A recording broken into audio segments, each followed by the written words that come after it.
अॼु DG ISPR साहब press conference भी कई ऐं हुननि चयो त भारत जेका अगराई कई आहे या जेके बि कार्रवायूं कयूं आहिनि उन ते ब्रीफिंग भी ॾिनी। इंटरनेशनल मीडिया भी इन समूरे मामले ते मौजूदु हुई। पाकिस्तान अञा ताईं जवाबी कार्रवाई न कई आहे। ही ड्रोन हमला थियनि पिया या लाइन ऑफ कंट्रोल ते जेका छिकताण आहे इहा सिर्फ़ु ऐं सिर्फ़ु भारत खे असीं रिस्पोंड कयूं पिया। भारत हमलो करे थो ऐं पाकिस्तान जी फ़ौज उहे हमला रोकण जी कोशिशि करे पई, जंहिंजे नतीजे में पाण ॾिसूं पिया त पाकिस्तान में जेके सिविलियंस आहिनि उहे बि निशानो बणिजनि पिया। पाकिस्तान मुसलसिल पाण ॾिसूं था इन सूरत हाल ते बुरदबारी ऐं तहमुल जो मुज़ाहिरो कंदो अचे पियो, पर उन जे उबतड़ भारत पाण ॾिसूं था त लापरवाही जो मुज़ाहिरो करे थो, आलमी जेके कानून आहिनि उन्हनि जी भञकड़ी करे पियो ऐं आम शहरनि खे निशानो बणाए रहियो आहे। त हीअ जेका हिन वक़्तु छिकदाण संगीन सूरत हाल अख़्तियार करे वई आहे, छा पिया ॾिसो त ईंदड़ कुझु ॾींहंनि में हफ़्तनि में किथे सूरत हाल दंग कंदी? सभ खां पहिरियां इरफान साहब तव्हांजी वॾी महिरबानी, तव्हां मौक़ो ॾिनो त हुन अहम मामले ते ॻाल्हि ॿोल कयां। इरफान साहब, पाण इंडिया जे मूड खे ॾिसूं, जेको हिन वक़्तु इंडिया जो मूड आहे। इंडिया जेकी जीअं मां चयो 6 ऐं 7 मई जी जेकी राति हमिलो कयो उन में इंडिया खे जेको रिस्पॉन्ड मिलियो उहो अनएक्सपेक्टेड हो। इंडिया कॾहिं सोचियो ई न हुयो त असांखे एतिरो रैपिडली ऐं एॾो वॾो रिस्पॉन्स मिलियो। 3 रफ़ाल जेके उन जा जहाज़ आहिनि उहे तबाह थिया ऐं उन्हनि जा हिकिड़ो मग Su-30 उहे बि तबाह थिया ऐं उन्हनि जे एयर डिफेंस खे वॾो नुक़सानु थियो इंडिया जे। ऐं पाकिस्तान उन्हनि खे ॿुधायो त पाकिस्तान रेडी आहे, छो त पाकिस्तान जा जेके डिफेंस एक्सपर्ट्स आहिनि उहे चाहे असांजा अस्करी डिफेंस एक्सपर्ट्स हुजनि या असांजा ॿिया डिफेंस एक्सपर्ट्स हुजनि, उन्हनि वटि उन्हनि जी राय इहा ई हुई, 90% 95% इहा राय हुई त इंडिया हमिलो कंदो, छो त मोदी हिकिड़ो पंहिंजे माण्हुनि जे अंदरि हिकिड़ो पाकिस्तान मुखालिफ़ नैरेटिव बिल्ड करे चुको हुयो। एंटी पाकिस्तान, एंटी मुस्लिम, छो त उते त माना हिंदुत्व सोच आहे ऐं सॼो ऐं जेकी बि मोदी जी इलेक्शन्स रहियूं आहिनि, हाणे बि इलेक्शन अचण वारी आहे इंडिया जी, उनजे करे ई त ही सॼो सिलसिलो घणे भाङे इहो बि चयो वञे त मोदी तॾहिं पाकिस्तान, छो त इलेक्शन जॾहिं ईंदी आहे पाकिस्तान इंडिया जे अंदरि त यकीनन इहे पाकिस्तान सां मामला छिकताण इहा शुरू थी वेंदी आहे, उन्हनि जी सॼी इलेक्शन बेस्ड बि इन ते ई करे थी।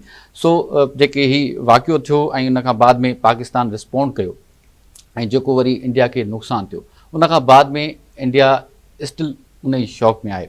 हाणे पाण अचूं त वरी जेको ॿियो इंडिया हमिलो कयो ड्रोन्स जी सूरत में, इहो जेको ड्रोन्स जी सूरत में इंडिया हमिलो कयो आहे ऐं असां वटि बि कुझु माण्हू सुवाल इहो पुछनि पिया त पाकिस्तान ड्रोन्स खे छो न रोके सघो, इहे अंदरि कीअं आया। बेसिकली पाकिस्तान इन्हनि ड्रोन्स खे न सिर्फ़ु न्यूट्रलाइज़ कयो आहे पर उन्हनि खे डिस्ट्रॉय कयो आहे। इहा हिकिड़ी सक्सेस स्टोरी आहे असांजी आर्म फोर्सिस जी, असांजी पाक फ़िज़ाइया जी, असांजी टेक्नोलॉजी जी। इहा असां वटि हिकिड़ी वॾी सक्सेस स्टोरी आहे, असांजे माण्हुनि खे इन खे सम्झणु घुरिजे। हिन वक़्तु ताईं 77 जेके आहिनि उहे जेके ड्रोन्स आहिनि उन्हनि खे कुझु न्यूट्रलाइज़ बि कयो वियो आहे, कुझु खे किरायो बि वियो आहे। बेसिकली इहे जेके ड्रोन्स आहिनि, जीअं मां बि ॿुधायो, इसराइली साख़्ता आहिनि, इसराइल जेको एरोस्कोपिक इंडस्ट्री आहे उन्हनि जो जेको आहे लॉन्च थियल आहिनि। ऐं हीअ जेके ड्रोन्स आहिनि इन्हनि जे अगरि पाण स्पेसिफिकेशन ते अचूं त इहे ग्राउंड तां लॉन्च थियनि था ऐं इहे पोइ कंहिं व्हीकल्स जे ज़रिए या कंहिं मोबाइल यूनिट जे ज़रिए इन खे जेको आहे सो लॉन्च कयो वञे थो। ऐं जेकॾहिं कैटेगराइज़ जेकॾहिं पाण इन खे कयूं त इहे लोइटरिंग जेको आहे सो म्यूनेशन आहिनि, इन खे जेको आहे सुसाइड ड्रोन्स बि चवनि था, कामिकाज़ ड्रोन्स बि चवनि था, इन जे मुख़्तलिफ़ न जूं आहिनि। ऐं रेंज जेकी इन जी आहे उहा 1000 किलोमीटर जे लॻभॻि आहे, 9 कलाक ताईं इहो सर्वाइव करे सघे थो, ड्रोन हली सघे थो।